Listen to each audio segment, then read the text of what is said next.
Derrick Ashong, welcome. Thank you. Where are you from? And we know you've been traveling the world. Tell us about your background. For sure. My name is Derrick Ashong.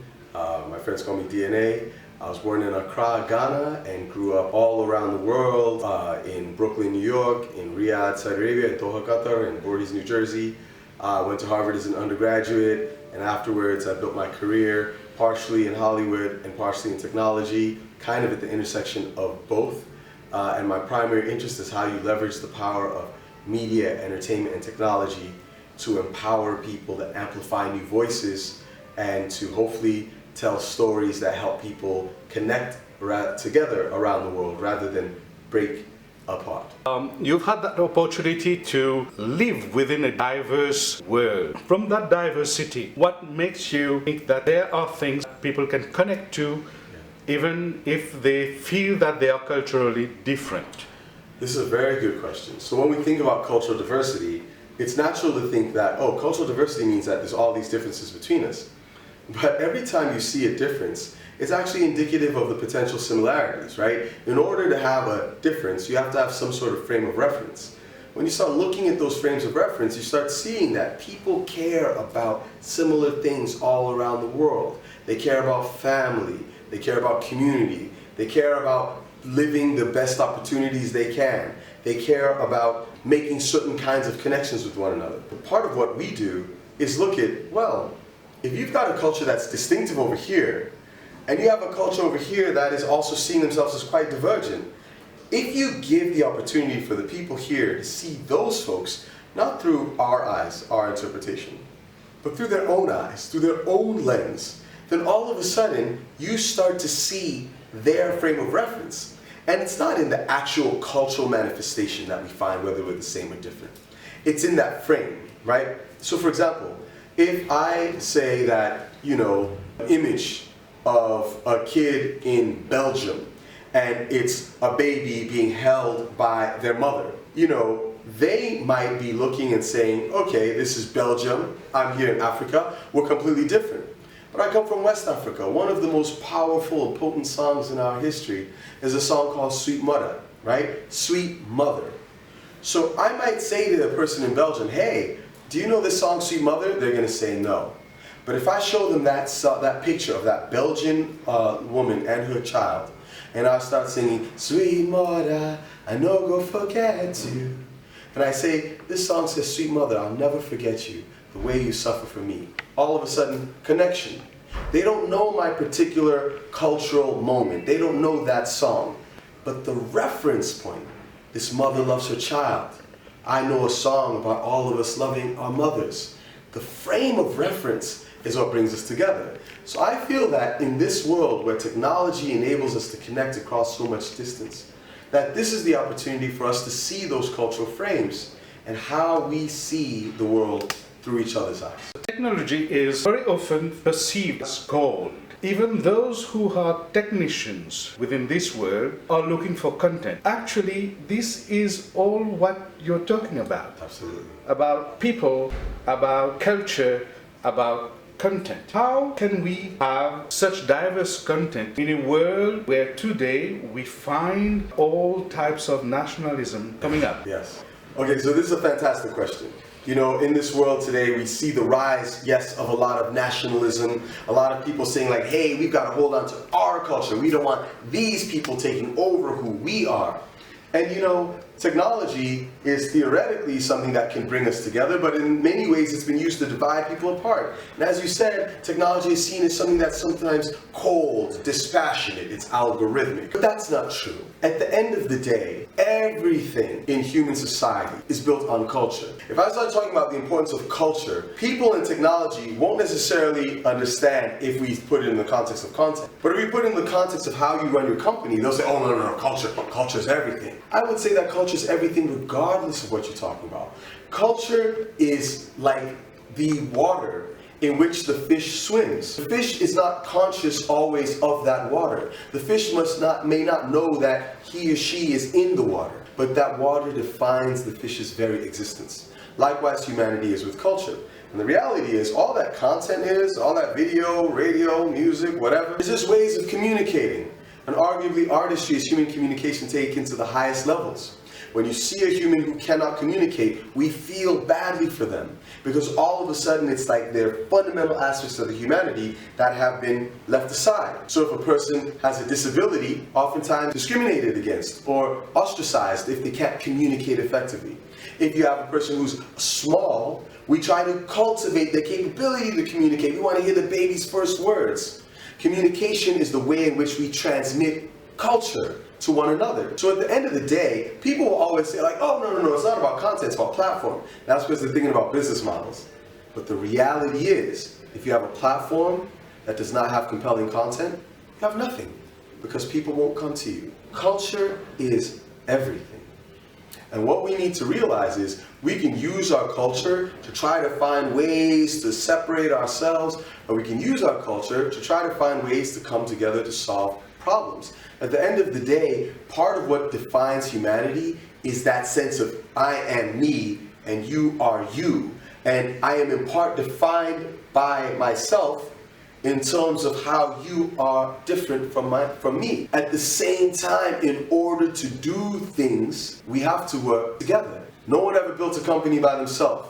No one was the accountant and the legal and the business development, the sales, and the CEO and operations, and was able to build a large and successful business. Everyone has to come together. So the way I see things is, when you look at a world where you have big economic opportunities, big economic challenges, wonderful opportunities for our environment, huge challenges for their environment, great ways to lift humanity up, but you see so many aspects and so many members of our humanity being left behind. That in a world facing such great troubles and such vast opportunities, the only way that we can find solutions is by bridging gaps between us, not by building walls, by building bridges, by finding ways to connect together. And I think that our culture and understanding each other's culture and finding ways to interconnect those cultures is exactly the solution to that.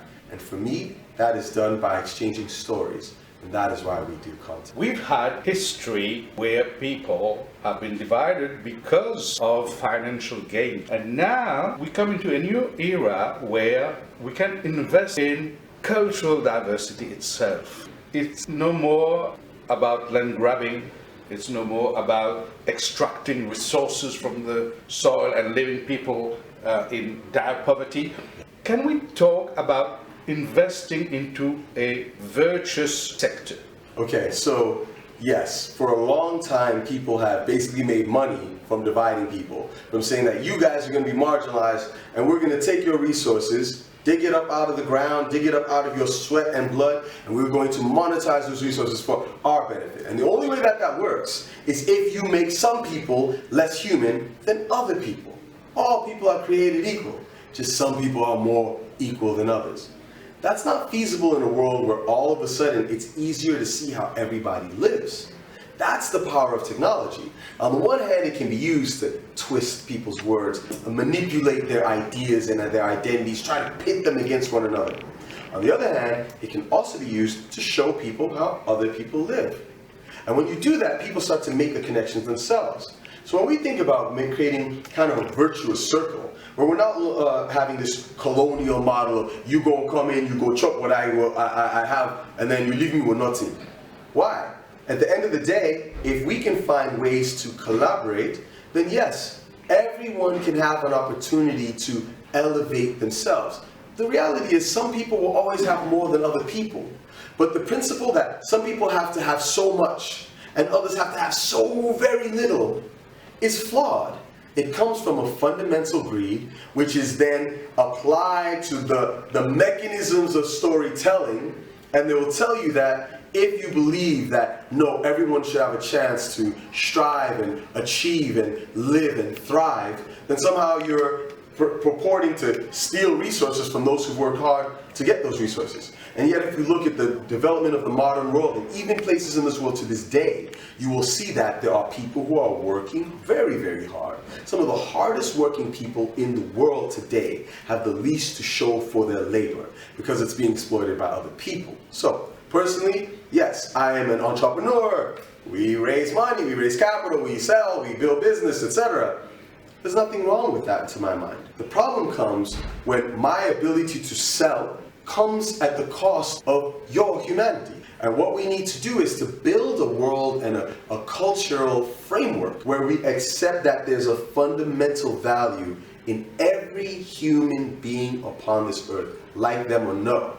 And now what we need to do is to give people the chance to live fulfilling lives. Now, some people are going to take the chance, some people are going to waste it, but everybody should have it. And the more we invest in each other, the better chance we have of having harmony and peace where people truly can thrive. 60 years ago, we had people like Senghor going to India, sending cultural troops to be trained and to exchange within the world of art. We still have a very thriving community in Dakar where they sing Bollywood songs and traditional Indian songs. Do you consider that the field of technology is bringing back another chance, another opportunity for the foresightedness of people like Senghor, who believed in culture, but there was not yet the architecture, the structure for that type of exchange? How do you think that what you're doing today with this forum is going to bridge the historical gap? To my mind, cultural exchange is as long and as age-old as humanity itself. The first people to meet each other from two different families, from two different tribes, from two different communities, down to the Stone Age, exchanged culture. They exchanged ideas. Every person that ever got married brought something together with their partner and created something new. We are all born of cultural exchange. Now, yes, it's true, you had people like Senghor back in the day seeking to make cultural exchange in a time when they didn't really have the resources to do it at scale. That's what I see as the difference today. And when you have something like this summit, India, Africa, entrepreneurship, we're looking at how do we build those connections. Well, now you're talking about something very interesting because we have the technology to scale those kinds of connections. So if you bring bright people together who found solutions for one market or found solutions for another, and you can find ways to take it and commercialize it in another space and maybe help these people find solutions to their problems, it's fantastic. We've been living in a world for the last few hundred years where we've had this concept that solutions come from the West. And in the technological space, we presume that, oh, the best solutions come from Silicon Valley. At the end of the day, the best solution is the one that works for you. And what I would argue is that in many emerging markets, people will find commonalities in the challenges in which they face.